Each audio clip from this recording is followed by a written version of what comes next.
My branch of the Stewart family was involved in fishing out of Lossie from 1815, when my great-great-grandfather James Stewart was returned by the Royal Navy press gang, until 180 years later my brother, also James Stewart, came ashore. I was never a fisherman. I was the runt of the litter, too delicate for the sea. But I still kept in touch with news of fishing over the years, because I grew up in the 30s and 40s, the heyday of the white fishing. Lossie was Scotland's premier white fishing port, and the harbour was the centre of our lives. We took it for granted that it would last forever. That was not to be. Now, the landing of fish in Lossie is prohibited by the British government, along with the Euro-Union fishing policy. Since the Brexit vote, we're now in a new place, and fresh negotiations will soon be taking place to settle the position of fishing, all over again. What has surprised me is the optimism about the future that I see and hear coming from politicians and industry leaders. I wish I shared their optimism. One of our local politicians wrote to the Northern Scot recently to tell us Brexit allows us to regain control of overfishing in the offshore economic zone and presents an unparalleled opportunity to reinvigorate our coastal communities. This is my response.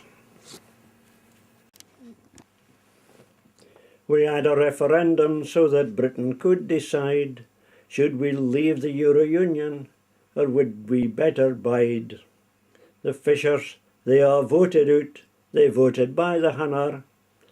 The Euro-Union fishing rules had them completely scunnered. You can't trust the Tories, you can't trust the Tories, you can't trust the Tories, that's what we did last time. And when the answer came, we're out, they all began to cheer. They surely had forgotten how it was they'd gotten here. The Scottish Secretary had sent down a diplomatic note. Fishing's weak and inefficient was the message that he wrote. You can't trust the Tories, you can't trust the Tories, you can't trust the Tories, that's what Gordon Campbell wrote. He took that message to the talks and maybe something more, 'cause he agreed that foreign boats could fish up to the shore. Our fishing is expendable was the stance Westminster struck. The other countries at the talks could not believe their luck.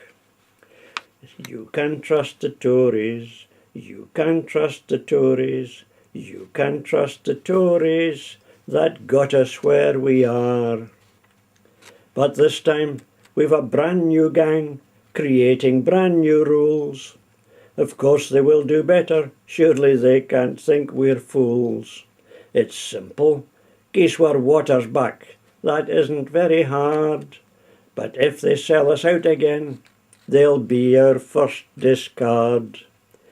If you trust the Tories, if you trust the Tories, if you trust the Tories, you'll get what you deserve. But it's all too late for Lossie, it's all too late for Lossie, it's all too late for Lossie, 'cause all things swept awa.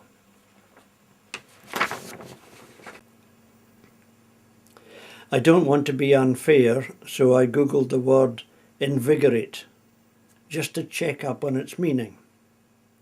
I then searched the internet for an example of reinvigoration in action. This was the best I could come up with.